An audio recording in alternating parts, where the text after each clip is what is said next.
Hey everyone! Okay, so I haven't done a weather video in literally like forever, and it is the 4th of July this Friday. The long holiday weekend is almost here. It is Wednesday, and I decided to do a forecast video for everyone who may be traveling to different parts of the country for their festivities on the 4th. Now today it is hot across the east and everything. We've had like heat advisories in the DC, Philadelphia, even down toward like the panhandle of Florida and going over into like the desert southwest. It has just been hot pretty much all day long and everything.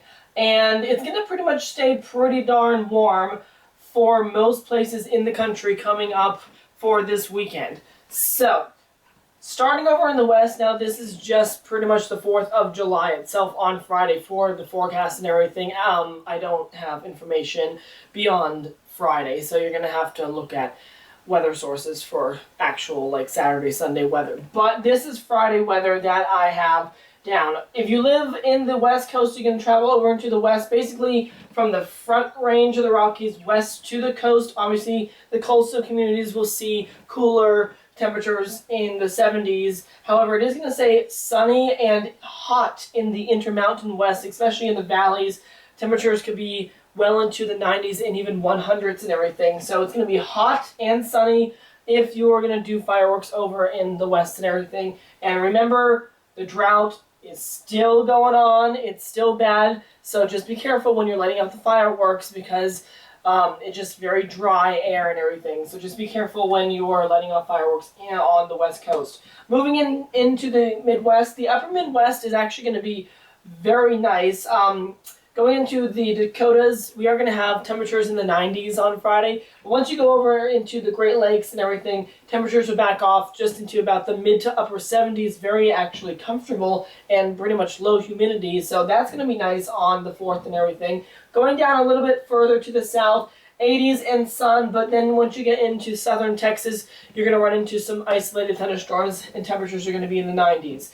For the rest of the Gulf Coast, going over into Florida, again, partly to mostly cloudy, high humidity, temperatures will be in the low to mid 90s, so it's going to feel very oppressive and everything. Going over onto the southeast coast, we are in the risk to see some storms that is associated with Tropical Storm Arthur that I'll talk about in just a minute, but there could be some lingering showers and storms right along, whoa, excuse me, wow, right along the Mid-Atlantic going into the northeast. I already know that of some places that have postponed their 4th of July fireworks until Saturday because of the impending storm that is expected to move up the east coast and everything Thursday night into Friday.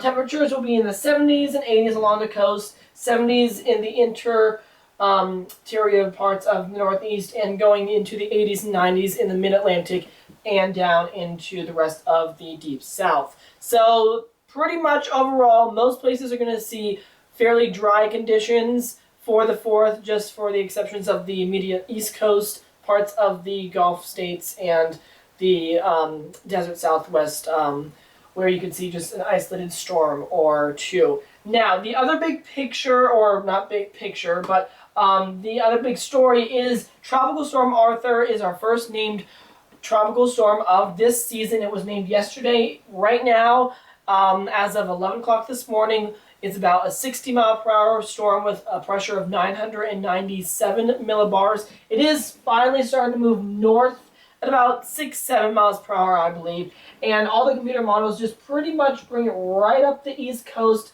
Don't really think it's going to actually like make landfall anywhere. If it does, it'll be pretty much the outer banks of North Carolina. But going obviously today, Wednesday, going into Thursday and early morning Friday, that's where the immediate coastlines could pick up some gusty winds, some heavy downpours and everything. Rough surf, rip currents.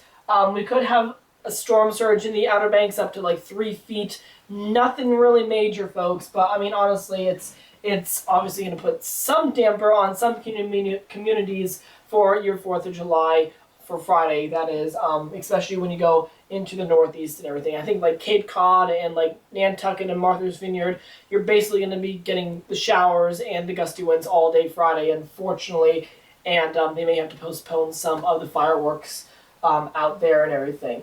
But other than Tropical Storm Arthur and the rest of the country goes, it does look like it's going to be a pretty awesome 4th of July and everything. But as always, please be safe and careful when lighting off those fireworks because you don't want to get into any trouble or anything. So enjoy the rest of your week. I'll be back hopefully soon with another weather video. If not a weather video, it'll be something else. And you can check out more videos on my channel. Remember to keep your eye to the sky, everyone, and stay safe this holiday weekend.